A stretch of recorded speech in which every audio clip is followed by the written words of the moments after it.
అవధారణం, ఆత్మయోగంలో అస్థిత వెలయుచు ఉండాలి.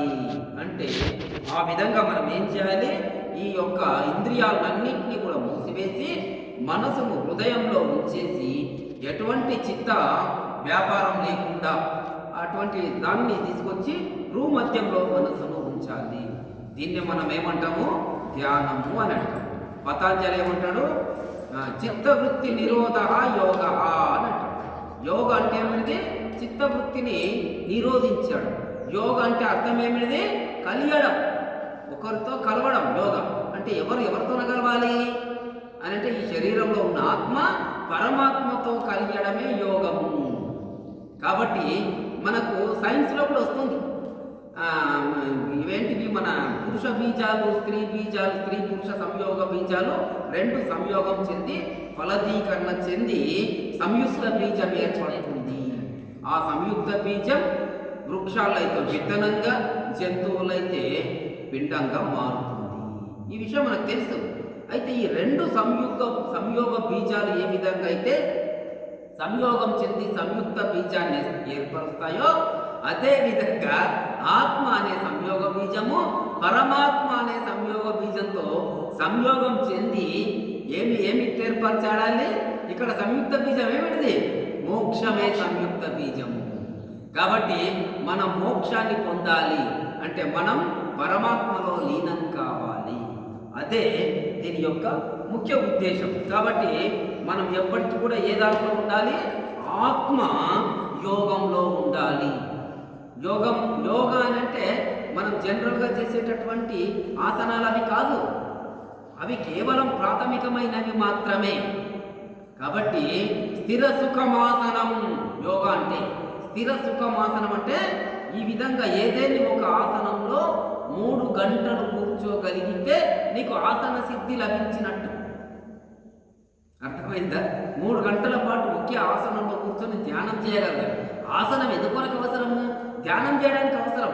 అంతేగాని బయట ప్రదర్శనలు పెట్టి ఆసనాలు చేసి వాటికి ప్రైజులు ఇవ్వడానికి కొరకు కాదు.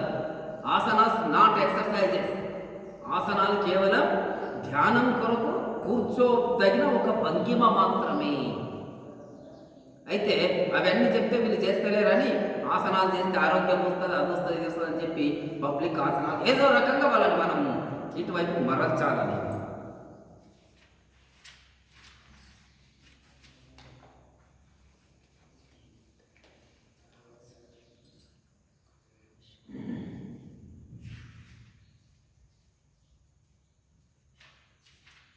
తొమ్మిదవ అధ్యాయం 21వ శ్లోకం. తేతం భుక్త్వా స్వర్గలోకం విశాలం, తేతం భుక్త్వా స్వర్గలోకం విశాలం, క్షీణే పుణ్యే మర్త్యలోకం విశంతి, క్షీణే పుణ్యే మర్త్యలోకం విశంతి. ఏవం త్రయీ ధర్మమనుప్రవన్నా, ఏవం త్రయీ ధర్మమనుప్రవన్నా, గతాగతం కామ లభంతే, గతాగతం కామ లభంతే.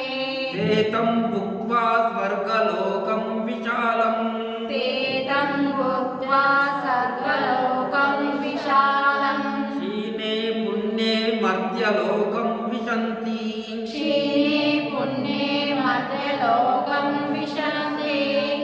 ఏవం త్రయీ ధర్మమనుప్రపన్నా, ఏవం త్రయీ ధర్మమనుప్రపన్నా, గతాగతం కామ లభంతే, గతాగతం కామ లభంతే.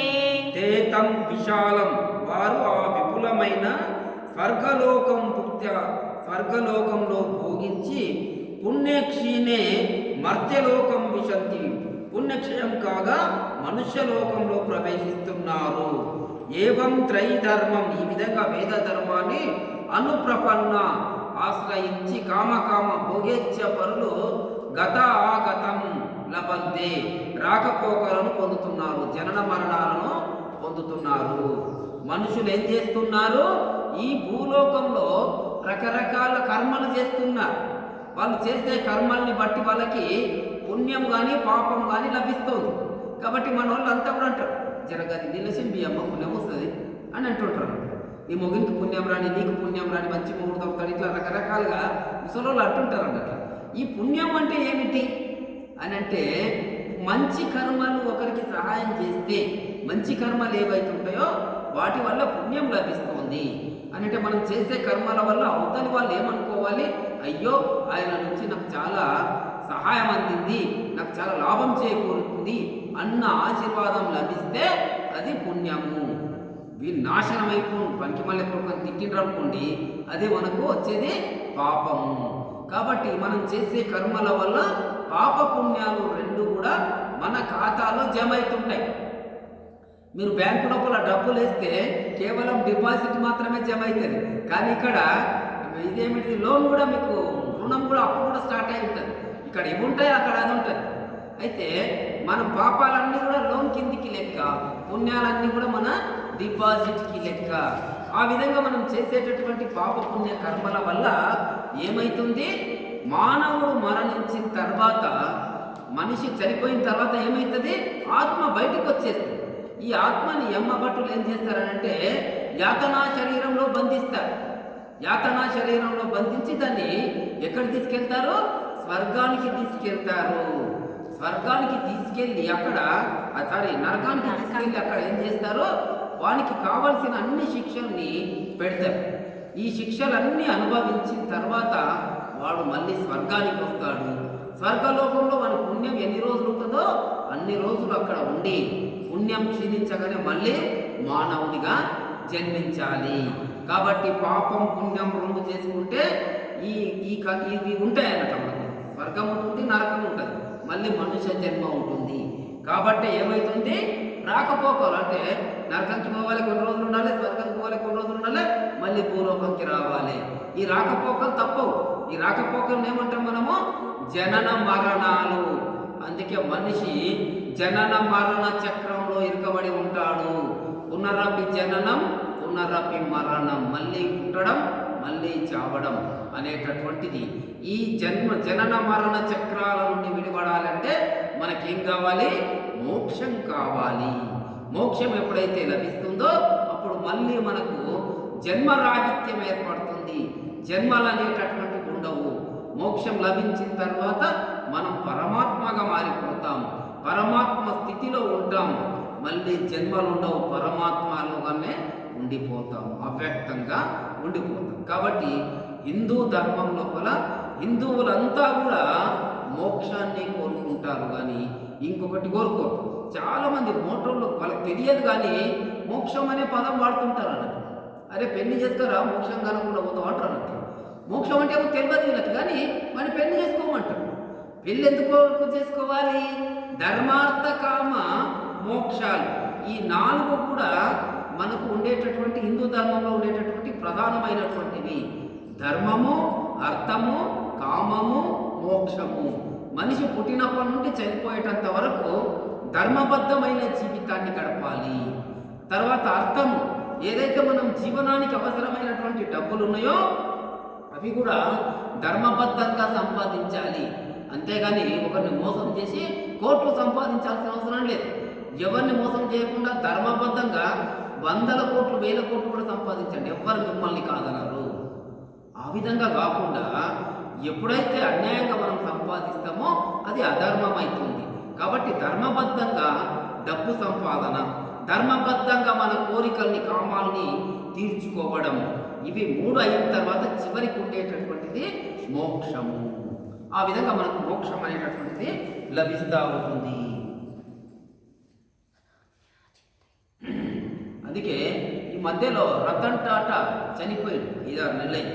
రతన్ టాటా చనిపోయిన తర్వాత వాళ్ళ ఫ్రెండ్స్ కొన్ని వీడియోస్ పెట్టి రతన్ టాటా దగ్గరికి ఎప్పుడు వెళ్ళినా ఎవరు ఏ సహాయం అడిగినా వాళ్ళకు ఆ డబ్బులు ఇచ్చేది, అదంతా చేసేది అన్నట్టు. అయితే ఆయనకు ఎంతమందికి ఫైనాన్షియల్గా డబ్బులు ఎంత హెల్ప్ చేసినా లభించని తృప్తి ఒకసారి లభిస్తుంది. వాళ్ళ దోస్తు రతన్ టాటా వాళ్ళ దోస్తు ఏమంటాడనంటే, ఈ వికలాంగులు ఉంటారు కదా, వాళ్ళకంతా కూడా కాళ్ళు లేవు, వినికిడి పరికరాలు ఇవ్వాలి, వాళ్ళకంతా ఎట్లా అంటే నీకు ఎంత కావాలి డబ్బు అంటే ఒక 10 లక్షలు తీసుకో అని చెప్పి చెక్ రాసిస్తాడు. అయితే ఆయన ఏమంటాడు, ఈ 10 లక్షలతో నేను అన్ని వస్తువులు తీసుకొని వస్తా, అవి అంతా కూడా ఒక రోజు డేట్ అనుకుంటాం, ఆ రోజు ఇస్తాం, ఆ రోజు నువ్వు రావాలి. నాకు రానికే వీలు కాదు ఈ బిజినెస్, దీనివల్ల ఏం కాదు, నువ్వు ఎప్పటికి వస్తావు ఇస్తావు కదా, పర్వాలేదు నువ్వే ఇచ్చేయాలంటే, అంటే లేదు నువ్వు రావాలి ఖచ్చితంగా ఈసారి అంటే సరే అని చెప్పి ఆయనకు మాట ఇస్తాడు. ఆ రోజు వస్తాడు. వచ్చిన తర్వాత పిల్లలకంతా కూడా అవన్నీ ఇచ్చేస్తాడు. ఇచ్చిన తర్వాత ఒక కుంటి పిల్లోడు వచ్చి ఆ సైకిల్లో కూర్చొని వాడికి నడవలేడు కదా, వాని ఆనందం ఇక పట్టరాని ఆనందం. ఆ సైకిల్ని అంతా తిప్పి వచ్చి ఆయన దగ్గరికి వస్తాడు, రతన్ టాటా దగ్గరికి. ఆయన ఇట్లే చూస్తూ ఉంటాడు అన్నట్టు, ఇట్లే చూస్తుంటాడు. ఏమైంది బాబు, ఇంకా ఏమైనా కావాలా? ఏం అవసరం లేదు, మరి ఎందుకు చూస్తున్నావు నన్ను అని అంటే, ఆ పిల్లోడు ఏమంటాడనంటే, మీరు చనిపోతారు కదా, చనిపోయిన తర్వాత మీరు స్వర్గంలోకి వెళ్తారు, నేను చనిపోయిన తర్వాత స్వర్గంలోకి వస్తే ఆడ మీ మొహాన్ని గుర్తుపట్టాలని ఇప్పుడు నేను చూస్తున్నా అంటాడు. ఆ ఒక్క మాట ఆయనను కదిలిస్తుంది రతన్ టాటాని. ఆయన ఆ రోజు ఎంత ఆనందం పొందిండనంటే, కొన్ని వేల కోట్ల లాభం వచ్చినా కూడా నా ఫ్యాక్టరీల వల్ల అంత ఆనందాన్ని పొందలేదు. ఆ పిల్లోనికి ఆ సైకిల్ ఇవ్వడం వల్ల అంటే వాడు ఇప్పుడు ఉండడం ఈ జన్మ వరకే కాదు, చనిపోయిన తర్వాత కూడా నేను గుర్తుపట్టాలి అనేటటువంటిది. అంటే ఎంత మానసిక తృప్తి కలిగితే ఆ మాట అంటాడు అని ఆయనకు చాలా మానసిక తృప్తి, ఆనందం అనేది కలిగింది.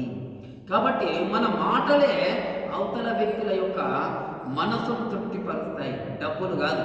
డబ్బులు అవసరం ఉన్నప్పుడు డబ్బులు ఇస్తే తృప్తి అవుతారు, కానీ మనం మాట్లాడే తీరు, మాట్లాడే విధానం వ్యక్తపరిచేటటువంటిది అవతల వ్యక్తుల్ని ఆనందానికి గురి చేసే విధంగా మన మాటలు ఉండాలి. కానీ అవతల వ్యక్తులు ఎప్పుడెప్పుడు ఈయన బంద్ చేస్తాడు రా నాయన, సుత్తి పెట్టిండు అనే విధంగా ఉండకూడదు.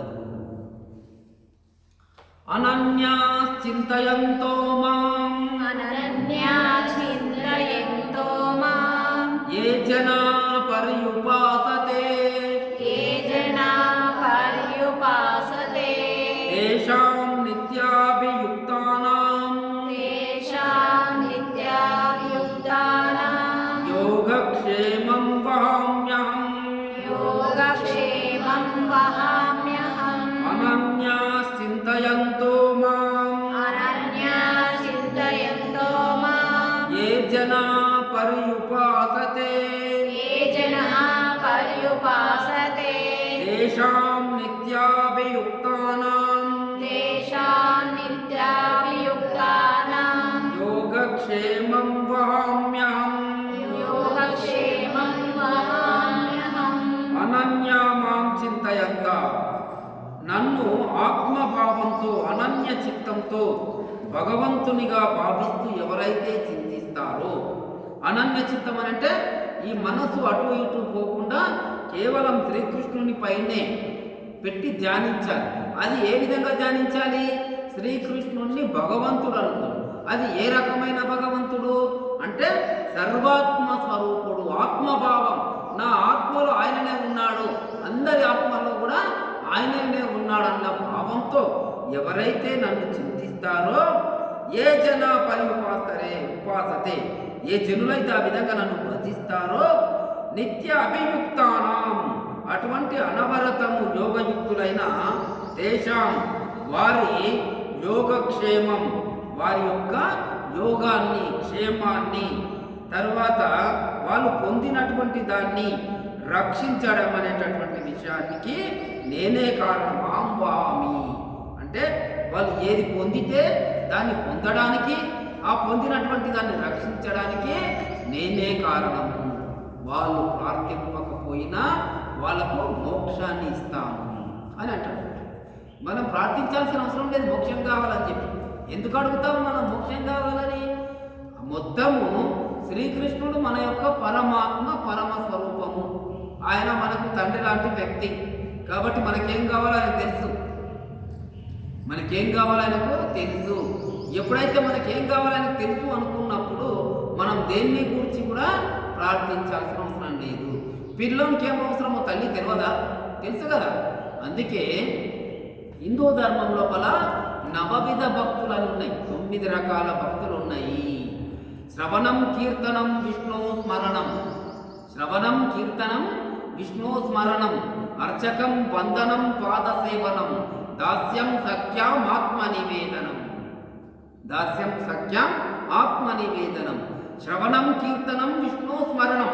శ్రవణం అని అంటే వినడం, భగవంతుని యొక్క పాటల్ని వినడం, భగవంతుని కథలు వినడం, భగవంతుని యొక్క లీలల్ని వినడం అనేటటువంటిది శ్రవణం. కీర్తనం పాటలు పాడడం, భజించడం, భజన పాటలు పాడతాం కదా, కీర్తనం. శ్రవణం కీర్తనం విష్ణు స్మరణం, భగవంతుని ఏదో ఒక నామాన్ని తీసుకొని దాన్ని నిరంతరం మనసులో స్మరిస్తూ ఉండడం. ఈ మూడు కూడా పూజా పద్ధతులు, భగవంతుణ్ణి కొలిచే పద్ధతులు. అదేవిధంగా అర్చకం వందనం పాదసేవనం. అర్చకం అంటే విగ్రహాన్ని, గుడిలో ఉండేటటువంటి విగ్రహాన్ని పూజించడం అర్చకం. వందనం మొక్కడం. ఆ మొక్కడం ఏ విధంగా ఉండాలి? సాష్టాంగ ప్రణామాన్ని ఆచరించాలి. వందనం పాదసేవనం, భగవంతుని పాదాలని పూజించాలి. దాస్యం సఖ్యాం ఆత్మ నివేదనం, భగవంతునికి మనం దాసుడు అనుకోవాలి. దాసుడు అనుకొని ఆయనకు సేవ చేయడం. దాస్యం సఖ్యాం, ఫ్రెండ్, నా ఫ్రెండ్ అని కూడా అనుకోవచ్చు, స్నేహితుడు అనుకోవచ్చు. ఆ విధంగా స్నేహితుని దగ్గర మనం అన్నీ మన యొక్క మనసులో ఉండే విషయాలన్నీ ఏ విధంగా అయితే చెప్పుకుంటాం, ఆ విధంగా భగవంతునికి కూడా మన మనసులో ఉండే కష్టాలు సుఖాలన్నింటినీ చెప్పుకోవడం. చివరికి దాస్యం సఖ్యం ఆత్మ నివేదనం. ఆత్మ నివేదనం అంటే ఈ ఆత్మనే నైవేద్యంగా ఆయనకు సమర్పించడం. అంటే నా శరీరంలో ఆత్మ ఉన్నది, ఈ ఆత్మకు కారణం నువ్వే, కాబట్టి నువ్వు ఈ దేహం లోపల ఆత్మను ఉంచడం వలనే నేను బ్రతికి ఉన్నాను. నువ్వు ఒకవేళ ఈ ఆత్మను తీసుకెళ్తే నాదేం ఉండదు ఇక్కడ, కాబట్టి ఈ దేహంలో ఆత్మను పెట్టడానికి తీయడానికి అధికారం నీకే ఉంది. కాబట్టి ఈ ఆత్మ నీదే, నాదంటూ ఏమీ లేదు ఇక్కడ అని ఎవరైతే అనుకుంటారో అది ఆత్మ నివేదం. అయితే ఇక్కడ మనకు అసలైన భక్తి ఏమిటంటే మనం ఆత్మ నివేదనాన్ని చెయ్యాలి భగవంతుడు. నీదంటూ ఏం లేదు, నువ్వు ఎన్ని కోట్లు సంపాదించినా ఈ శరీరంలో ఆయన ఆత్మ పెట్టడం వల్లనే, ఆ ఆత్మ చైతన్యవంతంగా ఉండడం వల్లనే, నీ బుద్ధి పనిచేయడం వల్లనే అన్ని కోట్లు సంపాదించగలిగినావు. నీవు సంపాదించిన కోటాను కోట్ల డబ్బుకు కారణం ఎవరు? భగవంతుడే. నువ్వు సంపాదించుకున్న జ్ఞానానికి కారణం ఎవరు? భగవంతుడే. దీనికంతా కూడా ఆయననే కారణం. నీవు ఈరోజు ఏదైతే దరిద్రాన్ని అనుభవిస్తున్నావో దానికి కారణం కూడా భగవంతుడే అని కాదు, నీ కర్మలు కారణం దానికి. నీ కర్మల నుంచి భగవంతుడు నిన్ను విముక్తం చెయ్యాలనే నీకు ఈ జన్మనిచ్చి. కాబట్టి మనం ఏదైతే మనం ఇక్కడ ఏదైతే సుఖాన్ని పొందుతున్నామో, ఏదైతే దుఃఖాన్ని పొందుతున్నామో దానికి భగవంతుడు కారణం కాదు, వాటికన్నిటికీ మన కర్మలు కారణం. ఆ కర్మాన్ని ఏ విధంగా దూరం చేసుకోవాలి? రెండు పద్ధతులు. ఒకటి ధ్యానము, రెండవది జ్ఞానము. ధ్యానం జ్ఞానం ద్వారా మీ కర్మలన్నీ కూడా నశించిపోతాయి. అప్పుడు మీకు భగవంతుని అనుగ్రహం కలుగుతూ ఉంటుంది. 34వ శ్లోకం.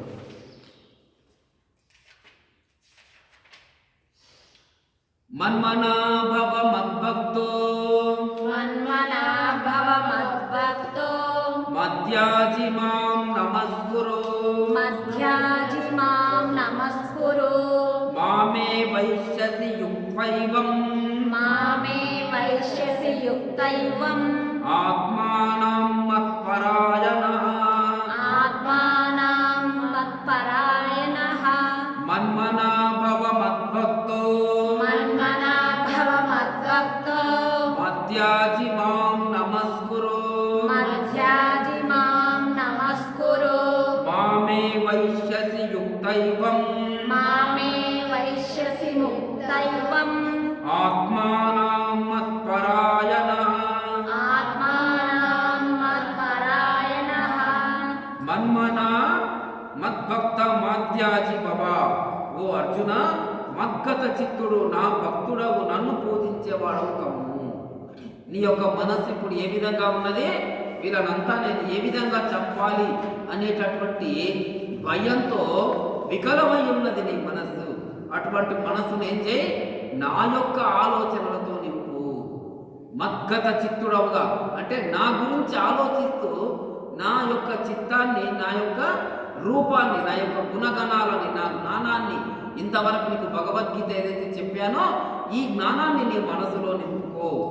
నా భక్తుడవు కా, నన్ను పూజించే వాడివి కా అని అంటున్నాడు. అంటే నా భక్తుడవై నన్ను భగవంతునిగా పూజించు. మాం నమస్కురు, నాకు నమస్కరించు. ఏవం మత్పరాయణ, ఈ విధంగా నాకు శరణాగతులవైతే ఆత్మానం యుక్త్వా, మనసు నాయందు నిలిపితే మాం ఏవ యస్యసి, ఎవరిని పొందుతావు? నన్నే పొందుతావు. కాబట్టి నువ్వేం చేయాలి? నా శరణాగతులవై మనసును నాయందు నిలుపు. నాయందు నిలిపితే ఏమవుతుంది? నన్నే పొందుతావు అర్జున అని అంటాడు. కాబట్టి మనం ఏం చేయాలంటే మన మనసునంతా కూడా భగవంతుని మయం చెయ్యాలి. మన మనసునంతా కూడా భగవంతుని మయం చెయ్యాలి.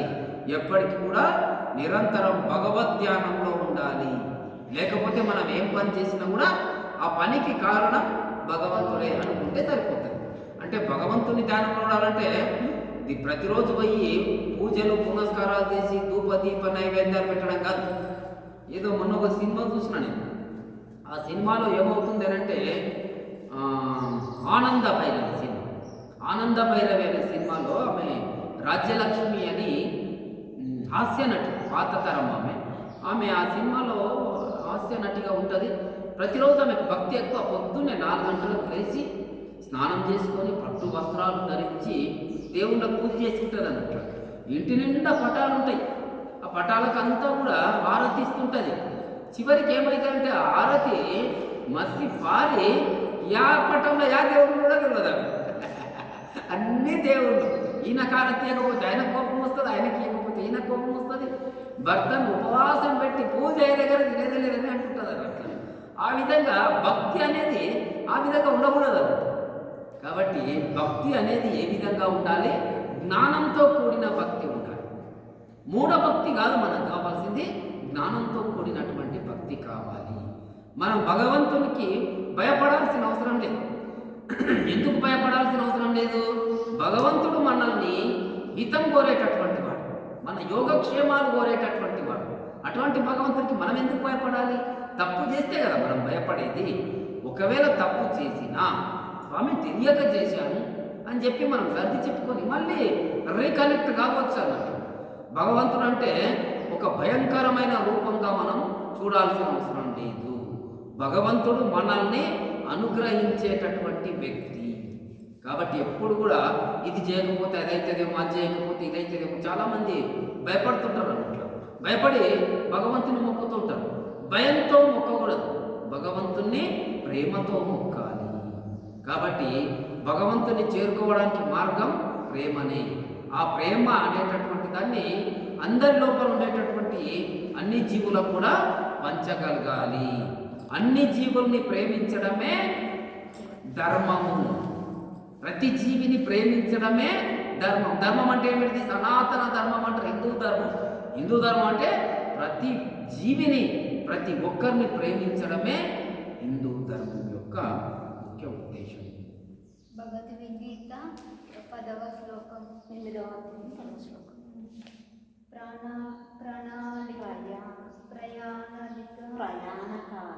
ప్రయాణకాలే మనసాచలేన భక్తియుక్తి యోగబద్ధో యుక్తో యోగబలైన చైవ భ్రూమధ్యే ప్రాణమావేశ సమ్యక్ సతం పరం పురుషముపైతి. నిన్న చదువుకొని వచ్చింటివమ్మ, చాలా మంచి చదివిన. లేదు మేడం చదివించారు. ఎప్పుడు? నిన్ననా? నిన్న చాలా పర్ఫెక్ట్గా చదివినావు. నిన్న ప్రాక్టీస్ అయింది, ఈరోజు కాలేదని. లేదు, ఈరోజు కూడా చదివించింది. 2 సార్లు చదివిన అనమాట. నిన్న ఏమంటారు తాత్పర్యం. అంతర్య కాలంలో ఎవరు చలించిన మనసు మనసస్యంతో మనసుతో యోగ బలైతే యోగ బలంతో ప్రాణాలను భ్రూమధ్యంలో నిలిపి ఆత్మధ్యానం చేస్తారో వారు ఆ పరమాత్మనే పొందుతున్నారు.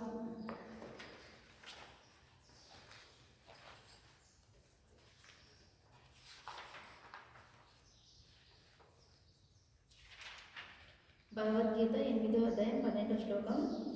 సర్వధారణి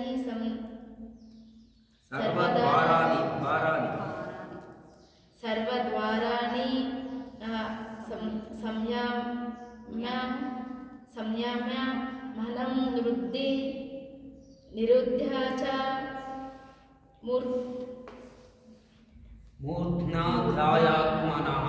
మూర్ధ్యాధ్యాయన ధాయాత్మన ప్రాణం ఆశ్రిత యోగాధారణం సర్వద్వారాణి సంయమ్య మనోరుద్ధి నిరుధ్య చ మూర్ధ్యాధ్యాత్మానం ప్రాణం ఆస్థితో యోగధారణం. తాత్పర్యం: సర్వ ఇంద్రియ ద్వారాలను మూసి మనస్సును హృదయంలో నిలిపి ప్రాణాలను సహస్రంలో స్థిరపరిచి ఏకాగ్ర చిత్తంతో ఆత్మధ్యానం చేస్తూ ఉన్నవాడు. భగవద్గీత 9వ అధ్యాయం 21వ శ్లోకం.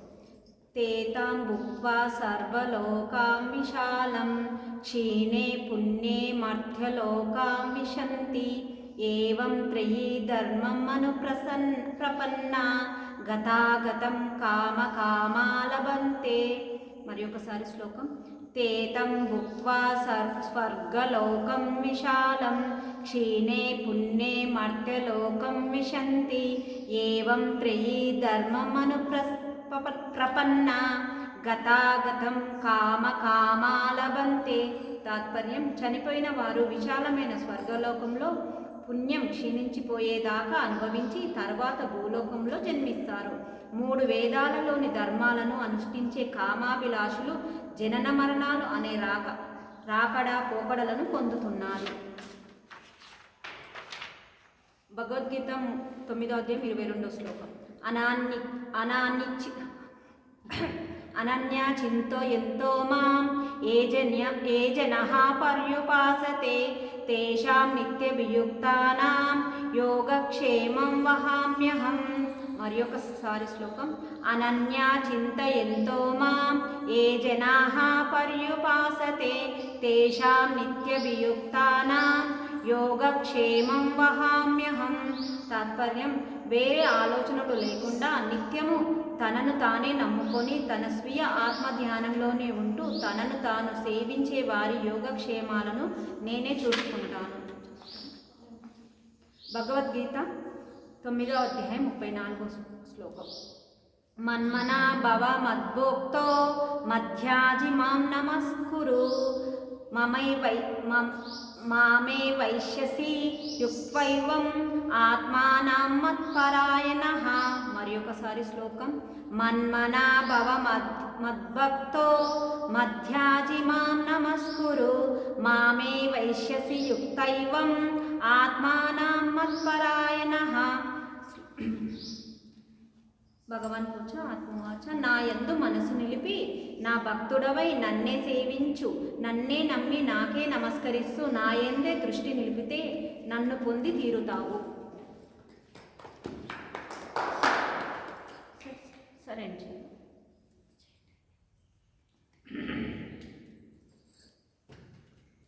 ఓం అసతో మా సద్గమయ. ఓం అసతో మా సద్గమయ. తమసో మా జ్యోతిర్గమయ. తమసో మా జ్యోతిర్గమయ. మృత్యోర్మా మృతం గమయ. మృత్యోర్మా మృతం